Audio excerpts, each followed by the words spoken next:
Por generaciones nos han enseñado que la Iglesia Católica surgió de manera pura y fiel a las enseñanzas de Cristo. Pero, ¿es realmente así? Imagina un movimiento nacido en la humildad de pequeñas reuniones, que de repente se ve envuelto en la pompa y el esplendor de un imperio. ¿Cómo algo tan sencillo se convirtió en una institución con tanto poder e influencia? Esta pregunta ha generado inquietud en muchos, pero las respuestas suelen esconderse tras siglos de historia cuidadosamente contada. Desde el momento en que Constantino abrazó el cristianismo, el curso de la historia cambió drásticamente. Lo que antes era una fe perseguida se transformó en el pilar de un imperio, adoptando símbolos, rituales y estructuras provenientes de antiguas tradiciones paganas. ¿Fue esto un paso estratégico para unificar a las masas o una traición al mensaje original? Al conocer los hechos, las piezas empiezan a encajar, y lo que parecía devoción pura también refleja un hábil juego de poder. No es coincidencia que festividades cristianas como la Navidad coincidan con celebraciones antiguas del imperio. La incorporación de elementos externos fue clave para suavizar la conversión de diversas culturas. Pero con cada incorporación surgían preguntas incómodas. ¿Dónde terminaba la fe y comenzaban las influencias externas? ¿Quién tomó estas decisiones y con qué propósito? La historia de la Iglesia está entrelazada con intereses sociales, políticos y espirituales que pocos se atreven a explorar. Lo fascinante de esta narrativa es que, al examinar sus orígenes, no solo descubrimos cómo se forjó la Iglesia Católica, sino también cómo cambió el rumbo de la civilización occidental. Cuestionar no significa abandonar la fe, sino comprenderla en su totalidad. Si siempre te has preguntado cómo surgieron ciertas tradiciones, por qué la doctrina fue establecida de una manera específica y quiénes fueron los artífices de esta transformación, estás a punto de descubrir un relato que supera cualquier ficción. La historia del cristianismo comienza en pequeños grupos dispersos que compartían las enseñanzas de Jesús en secreto, buscando protegerse de la persecución romana. Lo que inició como reuniones en casas se transformó en una comunidad creciente, impulsada por los relatos orales y los escritos de los evangelios. Estos creyentes mantenían una fe sencilla, lejos de la ostentación, pero con un profundo sentido de pertenencia y misión.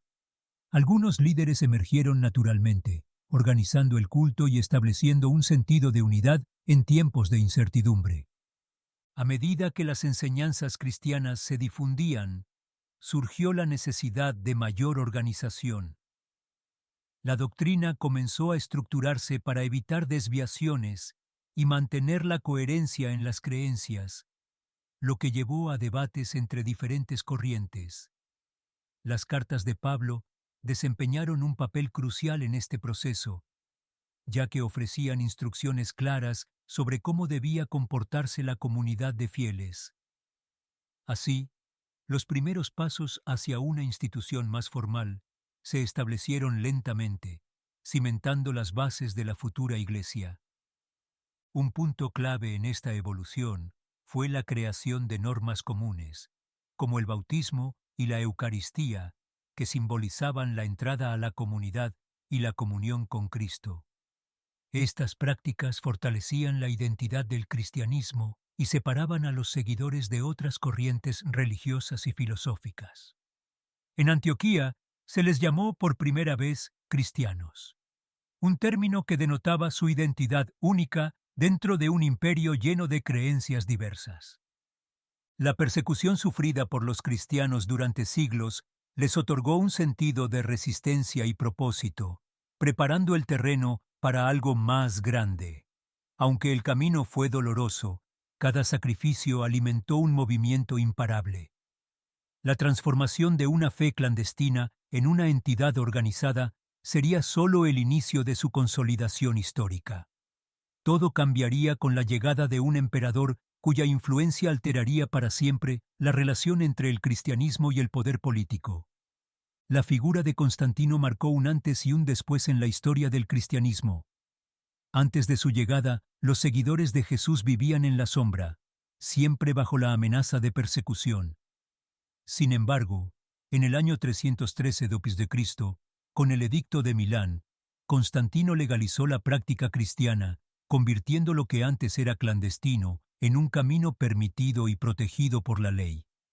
Este acto, más que una simple medida política, abrió las puertas para que la fe cristiana se expandiera sin miedo de represalias. El impacto de Constantino fue más allá de leyes y edictos. Al promover el cristianismo, otorgó a la Iglesia un lugar de relevancia en la sociedad romana. Se construyeron basílicas y templos en ciudades clave como Roma, Jerusalén y Constantinopla, mostrando al mundo que el cristianismo había dejado de ser una religión marginal. Con esto, se dio inicio a un sincretismo evidente, en el que antiguos lugares de culto paganos se transformaron en santuarios cristianos, unificando lo divino bajo un nuevo símbolo de poder. No obstante, la relación entre Constantino y la Iglesia no fue sólo de beneficio mutuo. El emperador entendió el cristianismo como una herramienta para unificar su vasto imperio, lleno de disputas religiosas y culturales. Al convocar reuniones de obispos y líderes, buscaba cimentar una doctrina que eliminara las divisiones internas. Era claro que Constantino no solo quería ser un mecenas de la fe, sino también un árbitro de las decisiones cruciales de la Iglesia. Este cambio sentó las bases para una transformación estructural en la Iglesia. De ser un grupo marginal pasó a convertirse en una institución con voz y autoridad en asuntos de Estado. Sin embargo, con tanta influencia en juego, era inevitable que surgieran debates sobre cómo debía definirse la esencia de la fe cristiana. Y esa pregunta llevaría directamente al Concilio de Nicea, donde las decisiones tomadas influirían en siglos de historia. Antes de seguir explorando cómo el Concilio de Nicea marcó un punto de inflexión en la historia de la Iglesia, me gustaría saber qué opinas hasta ahora. ¿Habías escuchado alguna vez sobre el papel de Constantino en todo esto? Tu opinión es muy importante, así que no olvides dejar tu comentario aquí abajo. Y si este contenido te está aportando nuevas perspectivas, regálanos un me gusta. Es un pequeño gesto que nos ayuda muchísimo a seguir creando más contenido para ti. Sigamos descubriendo juntos los secretos de la historia. El Concilio de Nicea, celebrado en el año 325 d.C., fue un evento clave que cambió el rumbo del cristianismo. Convocado por Constantino, reunió a obispos de todo el imperio para resolver disputas teológicas que amenazaban la unidad de la Iglesia. La cuestión principal era la naturaleza de Cristo. ¿Era un ser creado o de la misma esencia divina que el Padre?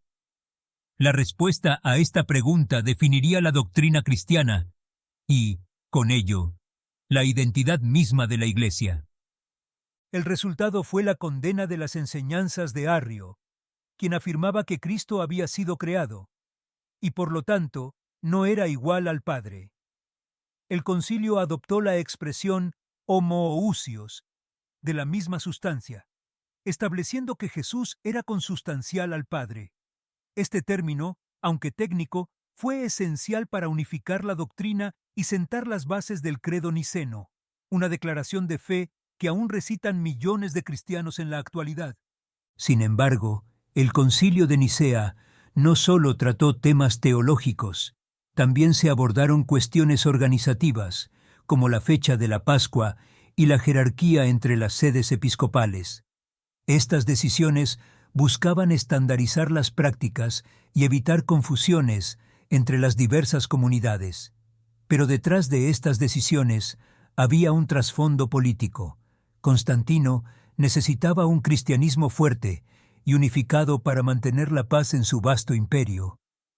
A pesar de las decisiones tomadas, las disputas no desaparecieron del todo. El arrianismo continuó teniendo seguidores influyentes, lo que llevó a nuevos conflictos en décadas posteriores. No obstante, el Concilio de Nicea sentó un precedente. La Iglesia no solo definía su fe, sino que también mostraba su creciente poder para influir en la vida religiosa y política. Esto abriría paso a una integración aún mayor entre la Iglesia y las tradiciones del imperio, allanando el camino para un sincretismo sin precedentes. La expansión del cristianismo no fue un proceso de reemplazo inmediato de las creencias paganas, sino una fusión cuidadosa que permitió la adopción masiva de la nueva fe. Muchos festivales paganos fueron resignificados con celebraciones cristianas. Un ejemplo claro es la fecha del 25 de diciembre, que coincidía con la festividad romana del Sol Invictus, y se transformó en la celebración del nacimiento de Cristo. Este tipo de adaptaciones facilitaron la transición y redujeron la resistencia popular. Las antiguas deidades paganas fueron reinterpretadas en figuras cristianas. Por ejemplo, muchos templos dedicados a dioses romanos se convirtieron en iglesias, y elementos simbólicos como el uso del incienso, los cálices y los altares se mantuvieron, pero con un nuevo significado cristiano. Esto fortaleció la familiaridad de los nuevos conversos con los rituales, creando una sensación de continuidad en sus prácticas religiosas, pero bajo la guía de la doctrina cristiana. Este sincretismo también influyó en las representaciones artísticas y arquitectónicas de la Iglesia. Las catedrales y basílicas adoptaron elementos de la majestuosidad romana, pero con la intención de honrar al Dios cristiano. Íconos y mosaicos narraban historias de los evangelios en un lenguaje visual que conectaba con el pueblo. Este enfoque reforzaba el mensaje de que la Iglesia no destruía la cultura, sino que la redimía y la elevaba bajo una nueva verdad. Sin embargo, esta incorporación de símbolos paganos generó críticas internas y externas. Algunos veían este proceso como una dilución de la pureza de la fe, mientras que otros lo consideraban una estrategia necesaria para cumplir con el mandato de evangelización. Lo cierto es que el sincretismo permitió la creación de una iglesia más sólida y cercana al pueblo, lo que fue clave para su expansión. Esta estructura, sin embargo, no podría sostenerse sin un sistema jerárquico bien definido que garantizara el orden y la continuidad.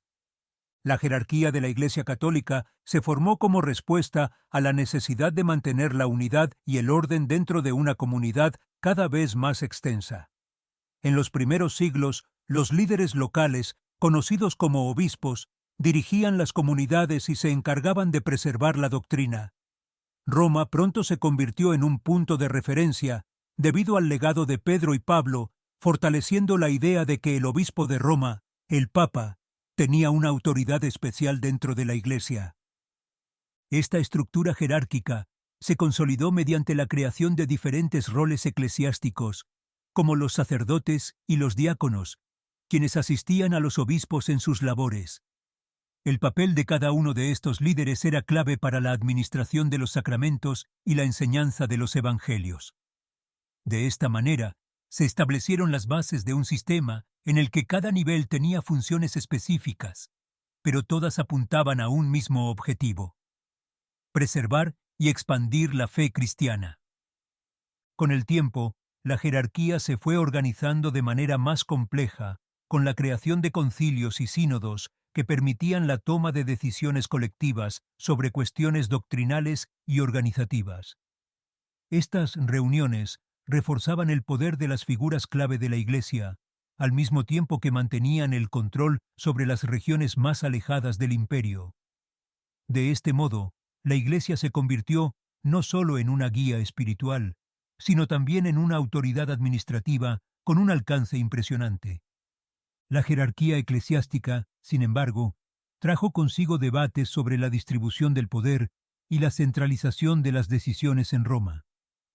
Algunos líderes locales consideraban que sus comunidades debían tener mayor autonomía, mientras que otros defendían la necesidad de un centro fuerte y unificado.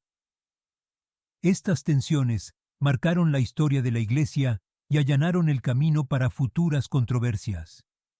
Aún así, el sistema jerárquico fue una pieza clave para la supervivencia y expansión de la Iglesia en un contexto político y social en constante cambio. La expansión de la Iglesia Católica no puede entenderse sin considerar las motivaciones políticas y sociales detrás de su crecimiento. Desde sus inicios, la fe cristiana representaba un refugio para las clases más humildes y un llamado a la igualdad espiritual, lo que atrajo a multitudes en un imperio marcado por la desigualdad. No obstante, los líderes de la Iglesia pronto comprendieron que su influencia podía trascender lo espiritual y convertirse en una herramienta clave dentro del entramado político. Constantino fue uno de los primeros en aprovechar este potencial al buscar unificar su vasto imperio a través del cristianismo. Al respaldar a la Iglesia, garantizaba estabilidad en un imperio fragmentado por tensiones culturales y religiosas. Esta alianza estratégica benefició tanto al poder imperial como a la Iglesia, que ganó privilegios y recursos para expandir su alcance. La Iglesia se convirtió en una institución con capacidad de negociar con emperadores y nobles, marcando el inicio de su papel político. Además, la Iglesia jugó un papel crucial en la creación de un sentido de identidad compartida en un imperio con múltiples etnias y lenguas. La doctrina cristiana, al presentarse como un mensaje universal, servía para generar cohesión en regiones muy diferentes entre sí. En cada comunidad, los líderes eclesiásticos no solo predicaban los evangelios, sino que también mediaban en conflictos y supervisaban actividades de caridad, ganándose así la lealtad del pueblo. Sin embargo, esta combinación de poder político y social también suscitó críticas. Algunos afirmaban que la Iglesia había perdido su esencia original al involucrarse en los asuntos terrenales, mientras otros la veían como un agente necesario para frenar los abusos de los gobernantes. Con el tiempo, esta dualidad entre lo divino y lo terrenal sentó las bases de debates internos que durarían siglos. Pero antes de que surgieran las grandes reformas, ya se alzaban voces que cuestionaban la autenticidad y las verdaderas intenciones de la Iglesia. Desde sus primeros siglos, la Iglesia católica ha sido objeto de críticas y controversias que cuestionan su legitimidad y sus motivaciones. Una de las principales críticas ha sido la acumulación de poder y riqueza, lo que contradecía las enseñanzas de humildad y servicio presentes en los evangelios. Muchos se preguntaban cómo una institución que predicaba la sencillez podía levantar templos majestuosos y acumular influencias en los círculos de poder del Imperio romano. Otra controversia recurrente fue la persecución de herejías. Si bien la Iglesia justificaba estas acciones como necesarias para proteger la doctrina, los opositores argumentaban que se trataba de una forma de silenciar voces disidentes. El uso de concilios para condenar movimientos considerados desviados, como los arrianos o los donatistas, reflejaba la voluntad de imponer una única interpretación de la fe. Esto, para algunos, alejaba al cristianismo de su esencia libre y abierta. También se cuestionó el sincretismo adoptado para facilitar la expansión de la Iglesia. Detractores sostenían que al incorporar elementos paganos, la Iglesia había diluido el mensaje original de Cristo. Sin embargo, los defensores argumentaban que esta estrategia permitió que millones de personas aceptaran la fe sin sentir que abandonaban por completo sus tradiciones. Este debate aún resuena en análisis modernos sobre las raíces y prácticas del cristianismo. Finalmente, otro punto de discordia ha sido la jerarquía eclesiástica y su autoridad sobre los fieles. A lo largo de los siglos, surgieron movimientos que buscaban una iglesia más cercana al pueblo y menos centralizada. Estas críticas, desde los cátaros hasta las reformas protestantes, evidenciaron que la Iglesia nunca estuvo exenta de conflictos internos. Sin embargo, cada desafío también provocó respuestas que la fortalecieron o llevaron a cambios profundos en su estructura. La historia de la Iglesia católica está llena de momentos de grandeza y decisiones que transformaron al mundo. Pero ahora que conoces cómo se formó y los intereses detrás de su creación, la pregunta es, ¿qué harás con este conocimiento? Entender el origen de cada doctrina, símbolo y celebración no solo te da contexto, sino también un nuevo nivel de conciencia sobre lo que significa realmente tu fe, o lo que eliges creer. Reflexiona. ¿Cuántas veces has aceptado una tradición sin cuestionar de dónde viene? Saber la historia es el primer paso para descubrir si sigues algo por convicción o por costumbre. ¿Qué ideas han sido implantadas en tu vida sin que te detuvieras a pensar en su origen? Ahora es el momento de replantearte esas creencias y tomar decisiones más conscientes. No te conformes con respuestas a medias ni con explicaciones incompletas. Sigue explorando, busca más información y, sobre todo, atrévete a pensar por ti mismo. La historia del cristianismo es mucho más compleja y fascinante de lo que parece a simple vista. Y al descubrir sus verdades, también descubres una parte de ti que quizás permanecía en la sombra. Si este contenido te ha hecho cuestionarte y quieres seguir profundizando, suscríbete al canal y activa las notificaciones para no perderte más historias sorprendentes como esta. Porque la búsqueda de la verdad nunca termina, y cada pieza del rompecabezas nos acerca a comprender mejor nuestro lugar en la historia.